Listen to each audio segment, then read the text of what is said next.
Welcome to red TV. నేను మీ తేజ. అయితే pastor Praveen చనిపోయిన తర్వాత అనేక ఆరోపణలు వచ్చాయి. అసలు నిజానికి ఆయన యాక్సిడెంట్లో చనిపోయారా, లేకపోతే ఎవరైనా ఆయన్ని హత్య చేశారా? సో అంటే అక్కడ రాజమండ్రి హాస్పిటల్ దగ్గర రాజేష్ మహాసేన టీడీపీ అధికార ప్రతినిధి ఆయన వెళ్ళినప్పుడు ఆయన అక్కడ మాట్లాడడం మనం చూసాం.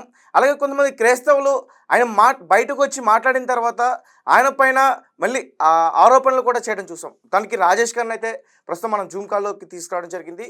సో ఆయన్నే అడిగే ప్రయత్నం చేద్దాం. సార్ నమస్తే సార్. సార్ ఆ రోజు రాజమండ్రిలో హాస్పిటల్ దగ్గర మీరు లోపలికి వెళ్ళి మాట్లాడి వచ్చిన తర్వాత ఇది యాక్సిడెంట్లుగానే జరిగింది అన్నప్పుడు క్రైస్తవులందరూ కూడా ఒక్కసారిగా మీ మీద చాలా రివర్స్ అయ్యారు, ఆరోపణలు కూడా చేశారు.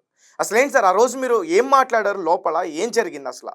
మీకు అలాగే రెడ్ టీవీ ప్రేక్షకులకి హృదయపూర్వక నమస్కారం అండి. విజయప్రసాద్ రెడ్డి గారు, మేము ఆయనకి ఫోన్ చేసాం. ఇలా మేము సోషల్ మీడియాలో ఆర్ఐపి అని పెడతా ఉంటే ఎవరో ఏదో ట్రోల్ చేస్తున్నారు అనుకున్నాం ఫస్ట్. తర్వాత విజయప్రసాద్ రెడ్డి గారు పెట్టారని తెలిసిన తర్వాత మేము ఆయనకి ఫోన్ చేసాం. ఏంటంటే నిజమే బ్రదర్, అది ఇలా జరిగింది, మేము అక్కడికి వెళ్తున్నాం అన్నారు. అప్పటికి అందరూ అనుకున్నది ఏంటంటే యాక్సిడెంట్ జరిగిందట, ప్రవీణ్ గారు చనిపోయారట అన్నారు. వెంటనే నేను నాకు తెలిసిన తర్వాత ఇక్కడి నుంచి నాకు అక్కడికి 1 గంట జర్నీ ఉంటుంది, మేము బయలుదేరి వెళ్ళాం. వెళ్ళేటప్పుడు నాకు డౌట్ ఉంది. ఎందుకంటే ఈయన మాట్లాడే విధానం కానీ, లేకపోతే ఈయన పోరాడిన విధానం వల్ల శత్రువులు ఎక్కువ మంది ఉన్నారు. ఒకవేళ దీని వెనకాతలు ఏదన్నా కుట్ర ఉందా అనుకుంటూనే వెళ్ళాం మేము అక్కడికి. వెళ్ళిన తర్వాత నేను డైరెక్ట్ గా గవర్నమెంట్ హాస్పిటల్కి వెళ్ళానండి. అప్పటికే డెడ్ బాడీని మార్చురీలో ఫ్రేజర్ లో పెట్టి ఉంచారు. సరే నేను వెళ్ళాను, చూసాను. బాడీని చూసినప్పుడు అక్కడ ఉన్న స్టాఫ్ని అడిగినప్పుడు ఓన్లీ ఫేస్ మీద ఈ జా దగ్గర మాత్రం దెబ్బ ఉందండి అని చెప్పి చెప్పడం జరిగింది. అయితే అది చూసిన తర్వాత నేను బయటకు వచ్చి అక్కడ ఉన్న చాలా మంది ఉన్నారు అక్కడ, వాళ్ళందరికీ కూడా చెప్పాను, ఏం కంగారు పడొద్దు, ఇది ఏం జరిగినా న్యాయం జరిగే వరకు మాత్రం మనందరం ఫైట్ చేద్దాం.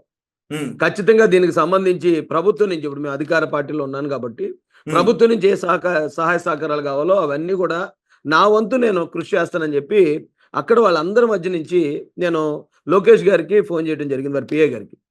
అయితే అప్పటికైనా ఫోన్ లిఫ్ట్ చేయలేదు నాది. ఫోన్ లిఫ్ట్ చేయకపోతే నేను వెంటనే కాకినాడకి చెందిన రాజ్యసభ సభ్యులు సానా సతీష్ గారికి ఫోన్ చేశానండి. స్పీకర్ ఆన్ చేసి ఫోన్ చేశాను. ఇక్కడ సిచ్యువేషన్ ఇలా జరిగింది, ఒక పాస్టర్ గారు అనుమానాస్పద మృతి, చాలా సెన్సిటివ్ ఇష్యూ, చాలా కాంట్రవర్సీ అవుతుంది. దయచేసి గవర్నమెంట్ ఇమీడియట్ గా దీని మీద కొంచెం జాగ్రత్తలు తీసుకోవాలి. పైనుంచి లోకేష్ గారి దృష్టికి తీసుకెళ్లి దీని మీద తగు జాగ్రత్తలు వేగవంతం చేసే విధంగా తీసుకోండి అని వారికి చెప్పగానే ఆయన స్పీకర్ ఫోన్ లోనే, అదంతా కూడా వీడియో రికార్డ్ చేస్తున్నారు పక్కన ఎవరో మనోళ్ళు. స్పీకర్ ఫోన్ లోనే ఆయన ఏమన్నారంటే, తమ్ముడు ఆయన ఇలాగా కలెక్టర్ కాన్ఫరెన్స్ లో ఉన్నారు, విషయం ఏంటనేది నువ్వు నాకు మెసేజ్ చేసి అక్కడ ఏం జరిగిందో బ్రీఫ్ గా ఆ మెసేజ్ నేను ఆయనకి ఫార్వర్డ్ చేసేస్తాను, ఆయన చూస్తారని చెప్పారు. నేను వెంటనే టైప్ చేసి ఆ మెసేజ్ పెట్టడం, అదేమో వెంటనే లోకేష్ గారికి పంపించడం జరిగింది.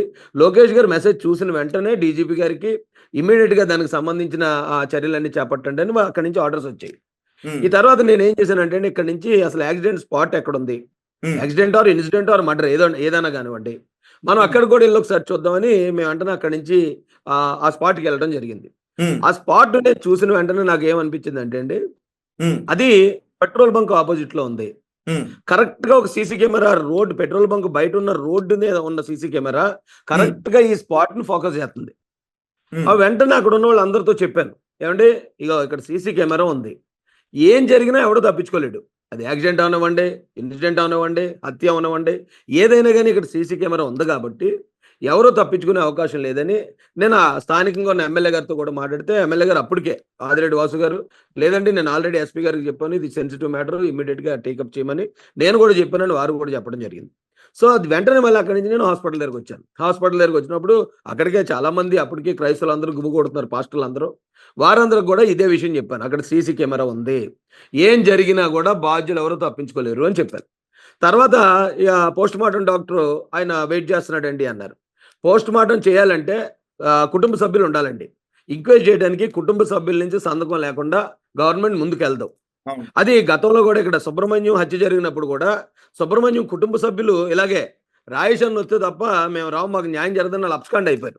అయిపోతే వాళ్ళ సంతకం లేకుండా ఇక్కడ ఎంక్వైరీ చేయడానికి మళ్ళీ పోలీసులు నన్ను అవసరం చేసినట్టు నా దగ్గరకు వచ్చి నన్ను ఒప్పించి ఆ కుటుంబ సభ్యులు రప్పించి వాళ్ళు సంతకం పెడితే తప్ప ముందుకు వెళ్ళలేదు ఆ రోజు. సో ఇంక్వెస్ట్ అనేది కుటుంబ సభ్యుల సంతకం లేకుండా జరగదండి. అయితే ఆ రోజు సాయంత్రం వరకు చూసాం, సాయంత్రం వరకు కుటుంబ సభ్యులు చేరుకోలేదు. అప్పుడు నేనేం చేశానంటే, ఒకే డాక్టర్ వస్తే మాకు ఏదైనా డౌట్లు ఉంటాయండి అని సూపరింటెండెంట్ గారు, లేడీ సూపరింటెండెంట్ అండి అక్కడ గవర్నమెంట్ హాస్పిటల్కి, ఆ సూపరింటెండెంట్ గారి దగ్గరికి వెళ్ళి నేను ఆవిడ రిక్వెస్ట్ చేశాను.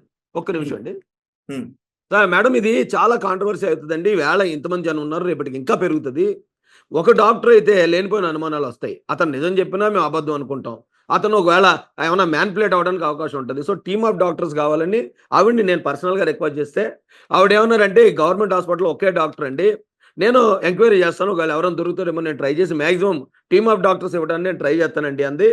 అంటూనే ఆవిడ ఏమందంటే ఇప్పుడు 4 అయిపోయిందండి, 4 తర్వాత పోస్ట్ మార్టం జరగదు, ఇది ఎలాగ రేపే జరుగుతుంది కాబట్టి ఈలోపు నేను చేయాల్సిన ప్రయత్నం నేను చేస్తానని ఆవిడ చెప్పడం జరిగింది. వెంటనే నేను కిందకు వచ్చాం, మళ్ళీ అక్కడే కూర్చున్నాం. ఒకవేళ బంధువులు గాని వస్తారేమో అని ఇంకా వెయిట్ చేస్తున్నాను. ఎందుకంటే నాకు ప్రవీణ్ పగడాల గారు నాకు చాలా పరిచయం. ఆయన అవును. నేను రక్షణ టీవీలో డిబేట్లో కూర్చున్నాం. ఆయన నేను ఎండాలజీ మీటింగ్లో కలిసాం. ఆయన నేను రాజమండ్రిలో మీటింగ్ పెట్టినప్పుడు కార్యాచరణ మేము చాలా చాలా విషయాలు కలిసామండి. కానీ వాళ్ళ ఫ్యామిలీతో నాకు పరిచయం లేదు. వాళ్ళు ఎక్కడ ఉంటారో వాళ్ళు ఏంటో ఎప్పుడు నేను వాళ్ళని కలలేదు, మాట్లాడలేదు. కాబట్టి నాకు వాళ్ళని కాంటాక్ట్ చేయడానికి నాకేమీ అవకాశం దొరకలేదు. అయితే నేనేం చేశానంటే వెయిట్ చేస్తున్నాం. చాలామంది పాస్టర్లు ఉన్నారు మాతోటి. మేము అక్కడ కూర్చొని వెయిట్ చేస్తున్నప్పుడు నా ఎదురుగా ఒక తెలుగుదేశం నాయకులు ఉన్నారు. ఆయన నాకు వీడియో చూపించాడు. అన్న ఇది కొవ్వూరు టోల్ గేట్ దాటుతున్న వీడియో, ఇది పోలీసు వారు నాకు ఇచ్చారని చెప్పి చూపించాడు ఆయన. చూపిస్తే అక్కడ ఉన్న పాస్టర్లు అందరూ అడిగారు, ఏమంటే ఆ వీడియో మాకు కూడా ఇవ్వడానికి కుదురుతుందా అని. అప్పుడు నేను ఆయన అడిగాను, ఏం పోలీసులు ఎవరికి ఇంకా షేర్ చేయొద్దన్నారా, ఒకవేళ దీని వెనకాతల కాన్స్పిరసీ ఉంది కాబట్టి సీక్రెట్గా ఉంచమన్నారా, లేకపోతే మీరు మాకు ఇవ్వచ్చా అని అడిగితే లేదన్నా ఇస్తాను నేను, ఇంకో వీడియో ఉందన్నారు. అంటే మరి ఆ వీడియో కూడా ఉంటే కొంచెం పంపించమనండి, ఆందోళనగా ఉన్నారు కదా, ఒకవేళ ఇది హత్య అనుకోండి, హత్య అని కన్ఫర్మ్ చేస్తే తదనుగుణంగా పోలీసు మీ ఎంక్వైరీకి అడ్డు లేకుండా మేము సహకరిస్తాం. కాదు ఇది ఇంకోటి ఏదన్నా అనుకోండి, దాని ఆధారాలన్నీ వస్తాయి కదా అంటే ఆయన వెంటనే సిఐ గారికి ఫోన్ చేశాడు. ఫోన్ చేస్తే ఆయన ఏదో చెప్తున్నాడు, నాకు వినపడలేదు. అప్పుడు నేను మాట్లాడతానని చెప్పి ఆ ఫోన్ తీసుకుని, సిఐ గారు ఒకవేళ మీ దగ్గర ఏదైనా దీన్ని నిర్ధారించే వీడియో కనుకుంటే దయచేసి మాకు పంపించండి, పంపిస్తే మేము ఇక్కడ ప్రజలందరికీ చెప్పి శాంతపరిచే అవకాశం ఉంటుందంటే అతను ఎంతమందికి అని చెప్తామండి, 200-300 మంది ఫోన్లు చేస్తుంటే ప్రతి ఒక్కరికి మేము సమాధానం చెప్పలేకపోతున్నాం, ఓన్లీ కుటుంబ సభ్యులకు మాత్రమే మేము జవాబుదారి అన్నాడు. నేను అప్పటికే చెప్పాను, సార్ ఇది ఒక కుటుంబానికి సంబంధించిన విషయం కాదు, ఒక రిలీజియన్కి, 2 రాష్ట్రాల్లో ఉన్న రిలీజియన్కి సంబంధించిన విషయం కాబట్టి ఇది మీరు అందరూ జవాబుదారి, అందరికీ జవాబు చెప్పాలి, మీరు అలాంటిది ఏమన్నా చెప్పండి అన్న కూడా ఆయన ఆ సీరియస్నెస్ అతనికి అర్థం కాలేదండి. మీరు అతను మాట్లాడింది మా మాట అతనికి అర్థం కాలేదు, అతను యాక్సెప్ట్ చేయలేదు మాకు ఇవ్వడానికి. అంటే మేము వెయిట్ చేస్తున్నాం. సాయంత్రం 6:30-7 అలాగ అవుతుంది. ఈ లోపల ఒక ఇంటెలిజెన్స్ కానిస్టేబుల్ వచ్చారు నా దగ్గరికి. ఇంటెలిజెన్స్ కానిస్టేబుల్ వచ్చి, అన్న ఇది యాక్సిడెంట్ లాగా కనిపిస్తుంది, ఇదిగో నా దగ్గర ఒక వీడియో ఉంది మీరు చూడండి అని చెప్పి ఓ వీడియో చూపించాడు. ఆ వీడియోలో ఏముందంటే కరెక్ట్గా 11:42కి ఈ ఏదైతే petrol bunk, Nayara petrol bunk ఎదురున్న సీసీ ఫుటేజ్ రికార్డింగ్ అది, ఆ దాంట్లో ఏదో ఒక పొగ వస్తున్నట్టు అలా పక్కకి వెళ్ళిపోయినట్టు ఏదో ఒకటి లేయల్గా కనిపిస్తుందండి. కనిపిస్తున్నప్పుడు వాళ్ళు నాకు కన్ఫర్మ్ గా చెప్పారు, లేదన్నా ఇది యాక్సిడెంట్, మ్యాక్సిమం యాక్సిడెంట్, 100% యాక్సిడెంట్. అయితే ఆ ఏదన్నా కారు పాస్ అయింది కాబట్టి ఆ కారు ఏమైనా ఇంటెన్షనల్ గా చేసి ఉంటే గనక ఇది హత్య అయ్యే అవకాశం ఉంటుంది తప్ప, లేకపోతే కనుక ఇదిగో 11:30కి టోల్ గేట్ దాటాడు, 11:30 నుంచి కరెక్ట్గా ఈ స్పాట్ 10 కిలోమీటర్లు, 11:42కి అటు చేరుకున్నాడు అని ఆయన చెప్పేటప్పటికి నేనేమనుకున్నానంటే, ఇప్పుడు నేను అధికార ప్రభుత్వంలో ఉన్నాను, పోలీసులు నన్ను ఎందుకు మిస్లీడ్ చేస్తారు, నన్ను మిస్లీడ్ చేయడం వల్ల పోలీస్కి ఏం వస్తుంది, నేను చెప్తున్నప్పటికి నేను నమ్మాను. ఓకే, అయితే ఇప్పటికి ఈ 2 వచ్చి రేపటికి ఇంక మిగతా మొత్తం అంతా వచ్చేస్తుంది, పోలీసు ఇలా చెప్తున్నారంటే ఇది నమ్మకమేనేమో అనుకున్నాను. అనుకున్నప్పుడు పోలీసులు లోపల ఏదో రూమ్లో కూర్చుని పెద్దలందరినీ రూమ్లోకి పిలిపిస్తున్నారు అన్నారు. పాస్టర్స్లో ఉన్న ఓన్లీ పెద్దలు లాంటి వాళ్ళు మాత్రం లోపలికి పిలుస్తున్నారు, మిమ్మల్ని కూడా రమ్మన్నారు పోలీసులు అన్నారు. సరే అనేసి నేను వెళ్తున్నప్పుడు ఈలోపు ఒక ఛానల్ వాళ్ళు ఇంటర్వ్యూ జరుగుతూ, అన్న ఒక్క మాట లైవ్ జరుగుతుంది, ఒక మాట ఎలాగో చెప్పండి అన్నారు. సరే అనేసి నేను అక్కడికి వెళ్తే నేను అప్పుడు గమనించింది ఏంటంటే అండి, ఇప్పుడు పోస్ట్ మార్టం అవ్వకుండా ఏది డిక్లేర్ చేయకూడదు, యాక్సిడెంట్ అనకూడదు, యాక్సిడెంట్ అంటూ నాది తప్పే, అలాగని హత్య అని కూడా అనకూడదు. ఎందుకంటే హత్య అని కన్ఫర్మ్ చేసి చాలామంది మాట్లాడడం వల్ల ఏమైందంటే చాలామంది క్రైస్తవులు ఆందోళన పడ్డారండి. ఆందోళన పడి ఒకవేళ క్రిస్టియన్స్ అందరూ కొంచెం డీసెంట్గా క్రమశిక్షణగా ఉంటారు కాబట్టి సరిపోయింది, కానీ ఇదే విషయం కనుక ఒక హిందూ సోదరుడికి, ఒక హిందూ ప్రీస్ట్కి జరిగి ఇది మర్డర్ అని కన్ఫర్మ్ చేస్తూ కనుక అలా మాట్లాడుంటే ఈ రాష్ట్రంలో విధ్వంసం జరిగిందండి. అవును, ఖచ్చితంగా లా అండ్ ఆర్డర్ ఇష్యూస్ వచ్చే అవకాశం ఉంది. ఆండాడు గారు రాష్ట్రం తగలబడిపోను, ఇది హత్యే జరుగుతుందని అది ఏ కన్ఫర్మేషన్ లేకుండా కనుక అలా చెప్పుంటే. అయితే నేనేమనుకున్నానంటే అప్పటికి అందరూ ఆందోళనలతో ఉన్నారు, ఇదేమన్నా శాంతి భద్రతల సమస్య వచ్చేలాగా అదుపు తప్పేలాగా ఏమైనా ఉంటుందేమో. కాబట్టి పోలీసులకు ఇప్పుడు దాకా ఇంత క్లారిటీగా చెప్పారు. చెప్పిన తర్వాత ఏమంటే ఇది 90% యాక్సిడెంట్ లా కనపడుతుంది, ఎవరు ఆందోళన పడకండి, ఎవరు ఆవేశపడకండి, 10% ఇంకా నేను 10% ఉంచానండి అలాగా. 10% ఒకవేళ ఆ రెడ్ కార్ గాని హిట్ చేసిందా ఇంటెన్షనల్ గా, అదేంటో తెలిసేదాకా ఉంది. ఇంకా లోతైన దర్యాప్తు జరుగుతుంది. కాబట్టి ఎవరు ఇబ్బంది పడొద్దు, ఎవరు ఆందోళన పడొద్దు అన్నట్టు నేను ప్రజలను బేస్ చేసుకొని చెప్పానన్నమాట. చెప్పిన తర్వాత నేను వెంటనే నన్ను లోపలికి తీసుకెళ్లారు. లోపలికి వెళ్ళాను. ఎవరో పెద్దోళ్ళు, చాలా ఈ పాస్టర్‌లో ఉన్న ఫెలోషిప్ పెద్దలు వాళ్ళు కూర్చొని ఉన్నారు. కూర్చొని ఉన్నప్పుడు ఏదైతే ఈ సీఐ ఉన్నాడు కదండీ! ఈ సీఐ ముగ్గురు మాస్క్‌లు వేసుకొని కూర్చున్నారు. ఆ ముగ్గురు కూడా ప్రవీణ్ పగడాల గారి ఫ్యామిలీ మెంబర్స్ అని చెప్తున్నారు. ముగ్గురు కుర్రోళ్ళు టీ షర్ట్‌లు వేసుకొని ఉన్నారు. ఆళ్ళు ఓకే. ప్రవీణ్ పగడాల గారు ఆళ్ళ బంధువులా? లేకపోతే ఎవరినైనా తీసుకొచ్చి కూర్చోబెట్టారా? ఆళ్ళేంటి ఆళ్ళ వ్యవహారం ఏంటో నాకు తెలీదు. నిజానికి ప్రవీణ్ పగడాల గారు ఒక్కరే తెలుసు. వాళ్ళ భార్య, పిల్లలు ఉన్నారని తెలుసు తప్ప వాళ్ళెవరో కూడా నేను ఎప్పుడు చూడలేదు. సో, ఈ సీఐ అక్కడ కూర్చొని ఏం చేస్తున్నాడంటే, ఇది ఇలాగండి, ఇది ఇలాగండి అని వాళ్ళకి మాత్రం వినబడేలా చెప్తున్నాడు. మిగతా వాళ్ళు ఒక ఇద్దరు ముగ్గురు సీఐలు, డీఎస్పీ గారు కూడా ఉన్నట్టున్నారండి. నేను కాసేపు కూర్చున్నాను. ఒక 5 నిమిషాలు అలాగ అయిపోయింది. మాతోటి ఏం మాట్లాడట్లేదు ఎవరని. అప్పుడు నేనే ఆ నిశ్శబ్దాన్ని బ్రేక్ చేస్తూ, ఏవండీ సీఐ గారు నేను ఒక మాట మాట్లాడతాను అన్నాను. సార్ చెప్పండి రాజేష్ గారు అన్నారు. ఇది ఓన్లీ ఒక ఫ్యామిలీ ఇష్యూ లేకపోతే ఒక అనుమానాస్పద మృతి లేకపోతే ఒక యాక్సిడెంట్ అన్నట్టు మీరు ట్రీట్ చేస్తున్నారు. మీరు ఇది ఇలా ట్రీట్ చేయొద్దండి. ఇండోర్‌లో కూర్చోబెట్టి ఇది ఇలాగని చెప్పొద్దండి. బయట వేల మంది ఉదయం నుంచి కనీసం టీ కూడా తాగకుండా బయట నించొని ఉన్నారు. మీరు ఏదైనా చెప్పాలనుకుంటే డైరెక్ట్ పబ్లిక్‌లో చెప్పండి అందరికి వినబడేలాగా. ఇది మీ మీ ఉద్దేశ్యం ఏంటి? మీరు దీన్ని ఎలా రిజిస్టర్ చేశారు? ఇది ఏమై ఉంటదని మీరు భావిస్తారని అందరికీ చెప్పండి. ఇప్పుడు ముగ్గురు కుటుంబ సభ్యులు అంటున్నారు. ఈళ్ళ ముగ్గురు ఒకవేళ మీ మాటలకు సాటిస్ఫై ఎళ్ళినా బయటోళ్ళు సాటిస్ఫై అవ్వరు అని చెప్తే, ఏవండీ ఇది ఫ్యామిలీకి చెప్పడమే మాకు రూల్ అండి. మేము ఫ్యామిలీకి మాత్రమే చెప్తామండి అంటున్నాడు. అయితే ఈ ఫ్యామిలీ అంటున్నారు. మరి ఉదయం నుంచే బయట టీ కూడా లేకుండా నిలబడిన వేల మంది ఎవరు మరి? వాళ్ళందరూ ఎవరు దేనికోసం నిలబడ్డారు అనుకున్నారని గట్టి కేకలేసానండి నేను. గట్టి కేకలేస్తే ఈ లోపల మాజీ ఎంపీ హర్ష్ కుమార్ గారు కూడా అక్కడికి రావడం జరిగింది. మిగతా ఈ ఎస్ఐలు, సీఐలు ఎవరైతే ఉన్నారో నేను అక్కడ గమనించింది ఏంటంటే అండి, పోలీస్‌కి ఇదిగో ఇది ఇలాగా ఇది పరిస్థితి అని ఎవరో చెప్తారు. పై స్థాయి అధికారి ఆయన ఒక అనాలిసిస్ చేసి ఇక ఇది జరిగిందని చెప్తారు. ఇక అక్కడ 5గురున్నా 10 మంది ఉన్నా మనకి పాఠం అప్పచెప్పినట్టు అప్పచెప్తారండి ఆళ్ళు. మనం చెప్పేదాన్ని కన్సిడర్ చేయరు. ఏవండీ ఇది ఏదనుకుంటున్నారో ఇది 2 రాష్ట్రాలు తగలబడిపోయే విషయం. దీని మీద కొంచెం నేను మాట్లాడుతానే ఉన్నాను గానీ, నా మాటలు పట్టించుకోకుండా వాళ్ళు చెప్పేదే నన్ను వినమన్నారు. ఇక నాకు అర్థమైపోయింది. ఈళ్ళు మనం చెప్పేది వినేలా లేరని. ఈలోపు అతను ఏం చేసాడు ఆ సీఐ అది తీసుకొచ్చి హర్ష్ కుమార్ గారికి చూపించాడు. ఇదిగోండి ఇది ఇలాగండి అని. అప్పటికే నేను పక్కన కూర్చున్నాను, నాకు చూపించలేదు. అయితే ఎప్పుడైతే ఇలాగ అన్నాడో హర్ష్ కుమార్ గారు అది ఇలా చూశారు. మరి ఆయనకి ఏం అర్థమైందో నాకు తెలీదు. ఇది హత్య అండి అన్నాడు. ఇది హత్య అండి అనగానే పోలీసులందరూ అదేంటండి అలా అంటే జనాలు ఇదవుతారు కదా, ఇక్కడ క్లియర్‌గా ఉంది కదని ఏదో నచ్చజెప్పబోయారు. ఇక ఆయన అది వినకుండా బయటికెళ్ళిపోయి ఇది మర్డర్, ఇది కూటమి ప్రభుత్వం ఏదో సంథింగ్ ఆయన వెర్షన్ ఆయన చెప్పాడు. ఆయనకున్న అనుమానం. నేను ఆయన్ని తప్పు పట్టట్లేదు. సో ఇక ఈ ఎవరైతే ఫ్యామిలీ మెంబర్స్ అన్నారో వాళ్ళ ఆందోళన వాళ్ళకు ఉందండి. వాళ్ళు నేను అర్థం చేసుకున్నాను. ఎందుకంటే వాళ్ళ బ్యాక్‌గ్రౌండ్ ఏదైతే ఉందో చాలా సాఫ్ట్ బ్యాక్‌గ్రౌండ్. ఎంప్లాయీస్ చాలా డీసెంట్ గా ఉండే ఒక క్రిస్టియన్ ఫ్యామిలీ. ఒకవేళ ఇది మర్డర్ చేసిన వాళ్ళు చాలా పెద్ద స్థాయి వ్యక్తులు అయితే ఆ భార్యకి పిల్లలకి కూడా అది థ్రెట్ ఉండే అవకాశం ఉందని అక్కడ ఉన్న బామ్మర్ది గారు భయపడ్డారంటే దాంట్లో కూడా అర్థం ఉంది. కానీ వారు ఏమన్నారంటే మాకు పోస్ట్ మార్టం వద్దు, బాడీని ఇచ్చేయండి. ఇది ఈ రోజు మీరు అందరూ ఉన్నారు, రేపు మాకు అక్కడ ఏదైనా జరిగితే మీరు ఎవరైనా వస్తారా అని అడిగాడు ఆయన. దాని దగ్గర నాకు సమాధానం లేదు. అక్కడ పెద్ద పాస్టర్లు కూడా ఉన్నారండి, కాబట్టి వాళ్ళని కూడా మీరు ఎంక్వైరీ చేయొచ్చు. ఎప్పుడైతే ఆయన అడిగాడో నాకు సమాధానం చెప్పడానికి నిజమే మరి. ఇప్పుడు వేళ అంటే మనం ఇక్కడ ఉన్నాం అందరం అని, పొద్దున్న అక్కడ ఎవరైనా ఏమైనా చేస్తే మనం ఎక్కడ కాపాడగలుగుతాం, అంత టైం ఎక్కడ ఉంటుంది. అయితే అప్పటికి నేను మాట అన్నాను, ఏమండి అలాగని చెప్పి వెళ్ళిపోతే ఇది ఎప్పటికీ కూడా మిస్టరీగా ఉండిపోద్ది కదా, ఇలాంటి అన్యాయం మరొకరికి జరగకుండా ఉండాలంటే మీరు కోఆపరేట్ చేయాలి కదా అని నేను వారితో మాట్లాడాను. అయితే మరి వాళ్ళకి తెలుగు అర్థమైందో లేదో నాకైతే తెలియదు కదండి. ఇక అక్కడ సిచ్యువేషన్ ఎలా జరుగుతుందని నేను బయటకు వచ్చాను. నేను బయటకు వచ్చేటప్పటికే ఈ లోపు నాకు సంబంధించిన వాళ్ళు ఉంటారు కదా, వాళ్ళు వచ్చి మీ గురించి ఎవరో నినాదాలు చేస్తున్నారు, క్షమాపణ చెప్పాలని అన్నారు. ఏంటో దేనికి చెప్పాలి క్షమాపణ అన్నాను. మీరు ఇది యాక్సిడెంట్ అని అన్నారట 90%, దానికోసం మీరు ఆ పోస్ట్ మార్టం అవ్వకుండా ఎలా కన్ఫర్మ్ చేస్తారని చెప్పి వాళ్ళు మీ మీద ఒక 10 మంది నినాదాలు చేశారు అన్నారు. అయితే నేను ఏమనుకున్నానంటే అండి, ఒక్కొక్కరికి ఒక వెర్షన్ ఉంటుంది. ఎవరి వెర్షన్లో అనుమానం వాళ్ళు వ్యక్తం చేయొచ్చు. అక్కడ చాలా మంది పోస్ట్ మార్టం అవ్వకముందే 100% మర్డర్ అని కన్ఫర్మ్ చేసిన వాళ్ళు చాలా మంది ఉన్నారు అక్కడ. ఒకవేళ దాన్ని బేస్ చేసుకుని ఏమన్నా విధ్వంసం జరిగితే మరి దాని పర్యవసానాలు ఎవరు బేస్ చేస్తారు? నేను ఒకవేళ 90% యాక్సిడెంట్ అని అనటం వల్ల ఏం విధ్వంసం జరగదు, ఏం అల్లర్లు జరగవు. ఇన్ కేస్ ఆ తర్వాత ఒకవేళ ఇప్పుడు ఆ రోజు 2 రోజులు అక్కడ ఉంటారండి వాళ్ళందరూని, కానీ ఆ తర్వాత నేను ఇక్కడే ఉంటాను. నేను ఇక్కడే డిఎస్పీ గారితో, ఇక్కడే ఎస్పీ గారితో, ఇక్కడే లోకేష్ గారితో, చంద్రబాబు నాయుడు గారితో నేను చేయించాల్సిన పని లాస్ట్ వరకు ఎండ్ వరకు కూడా నేను నిలబడతాను. నాకు తెలుసు ఆ విషయం. ఒకవేళ ఎక్కడ ఏ అనుమానం ఉన్నా నా స్నేహితుడికి అన్యాయం జరిగితే నేనెందుకు ఊరుకుంటాను? నేను ఉమ్, గత ప్రభుత్వంలో ప్రభుత్వానికి ఎదురు తిరిగిందే క్రిస్టియన్ ప్రాపర్టీని కబ్జా చేస్తున్నారని అక్కడ ఎమ్మెల్యే. క్రిస్టియన్ ప్రాపర్టీ రాజమండ్రిలో కబ్జా చేస్తున్నారని అడ్డుపడినందుకు నా మీద హత్యా ప్రయత్నం జరిగింది. 22 అవును. రోజులు జైల్లో ఉన్నాను. అధికార ఉమ్, ప్రభుత్వాన్ని అప్పుడే ఎదిరించినోడిని ఒకవేళ ఇక్కడ అన్యాయం జరిగితే నేను ఇప్పుడెందుకు ఊరుకుంటాను?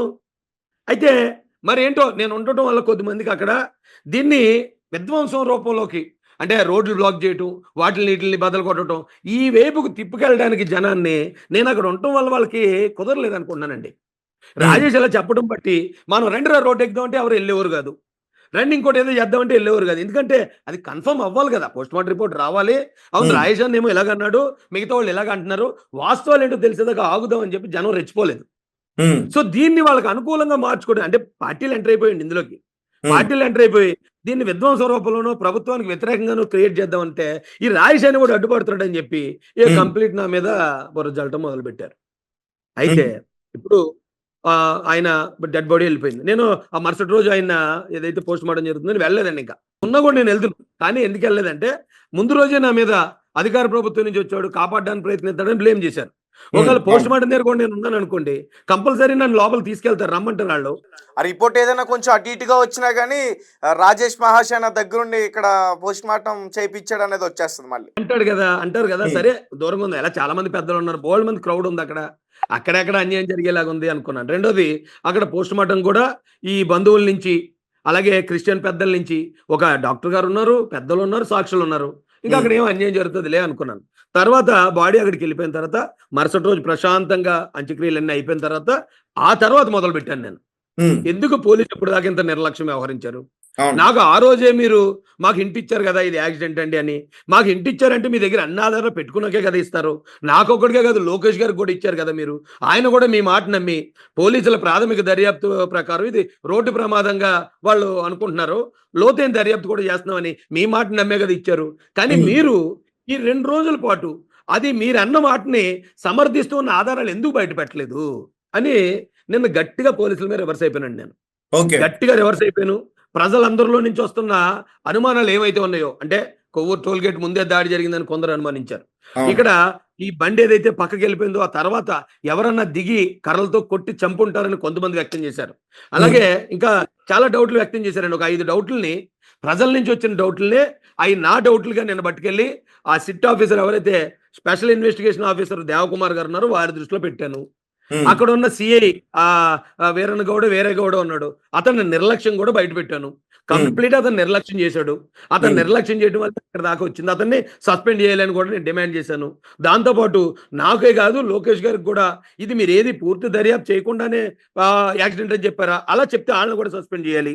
లేదు ఒకవేళ పూర్తిగా దర్యాప్తు చేసి మాకు చెప్పుంటే గనక అది ఎస్పీ గారు మీరు ఏంటది ప్రెస్ మీట్ పెట్టినప్పుడు అది యాక్సిడెంట్ అని మీరు ఎందుకు చెప్పలేదు? ఎస్పీ గారు చేసినప్పుడేమో అనుమానాస్పద మృతి అని, మాకు ఓకే. చెప్పేటప్పుడేమో యాక్సిడెంట్లు అని ఎందుకు 2 డబుల్ గేమ్ ఎందుకు ఆడారు మీరని చాలా గట్టిగా నేను మాట్లాడానండి నిన్న. చాలా గట్టిగా మాట్లాడితే నా పార్టీ నుంచి కూడా రాయేష్ పార్టీ లైన్ దాటుతున్నాడనో లేకపోతే ఇంకోటి కొంతమంది కార్యకర్తలు ఉమ్, నేనేం మాట్లాడుతున్నానో మా అధినాయకులకు తెలుసు. కానీ కొంతమంది కార్యకర్తలు నన్ను అలా కూడా ట్రోల్ చేస్తున్నారు ఇప్పుడు. నేను ఇలా అవును. మాట్లాడితే వీళ్ళు ట్రోల్ చేస్తారండి. అలా మాట్లాడితే వాళ్ళు ట్రోల్ చేస్తారు. నాకు నిజానికి ఈ పోరాటంలోకి వచ్చింది ట్రోలింగ్ అలవాటు అయిపోయింది ప్రతిరోజు. ఏ రోజన్నా నా మీద ట్రోలింగ్ జరగకపోతే నాకు నిద్ర పట్టట్లేదు. అలవాటు అయిపోయి. సార్ ఫైనల్గా ఒక విషయం చెప్పండి రాజేష్ గారు. అంటే రైట్ ఇప్పుడు రిపోర్ట్లో అది యాక్సిడెంటా లేకపోతే మర్డర్ అనే చాలా విషయాలు తెలితే అండ్ ఇంకొకటి ఏంటంటే షూ మార్క్ ఉంది, అక్కడ చెక్క ముక్కలకి రక్తం ఉన్నాయి, ఇలా చాలా విషయాలు కూడా మాట్లాడారు. సో మీ స్నేహితులు అంటున్నారు. ఇవన్నీ చూస్తుంటే మీకేమనిపిస్తుంది సార్ ఫైనల్గా? మీ పర్సనల్ ఒపీనియన్ ఏంటి? నా పర్సనల్ ఒపీనియన్ ఆ రోజు చెప్పే నేను చాలా తప్పు చేసినంత చాలా బాధపడ్డానండి. అంటే మీరు కంట్రోల్ చేయడానికి మాత్రమే ఆ రకంగా పోలీసుల దగ్గర నుంచి వాళ్ళు ఏదైతే చెప్పారో దాన్ని చెప్పే ప్రయత్నం చేశారు అంతేనా? లేదు అందులో పోలీసులు చెప్పింది యాక్చువల్లీ నేను ఎప్పుడు నమ్మలేదండి. ఉమ్, నేను కూడా కొంచెం అక్కడ అంటే కొంచెం గ్రౌండ్ వర్క్ కొంచెం అనాలిసిస్ చేశాను. ఉమ్, అది పోలీసులు చెప్పింది కొంచెం దగ్గర ఉండటం వల్ల ఇంకా ఒకవేళ కాన్స్పిరసీ ఏమైనా ఉంటే రెడ్ కార్ అనేదే ఒకటి అసలైంది. దానిలోనే మిగతాది ఉంది తప్ప ఇక ఈ అనుమానాలు దేంట్లో కూడా కరెక్ట్ అది అంటే వాస్తవాలు దూరంగా ఉన్నాయి వాస్తవాలు కానీ అనిపించింది నాకు ఆ రోజు. కానీ నాకేంటంటే నేను ఎక్కడ బాధపడ్డానంటే అండి నాకు ఏది అనిపిస్తే అది నేను చూసిన దాని వరకు ఇది కరెక్టే కదా అనుకుని చెప్పేస్తాను. కానీ ఇక్కడ బయట ట్రెండ్ అలా లేదండి. ప్రజలందరూ ఒకటి నమ్ముతున్నారు అనుకోండి అది నిజమో అబద్ధమో వాళ్ళని సాటిస్ఫై చేయడానికి మనం కూడా అదే మాట్లాడాలి. అది మాట్లాడితేనే మనం లీడర్గా ఎస్టాబ్లిష్ అవుతాం.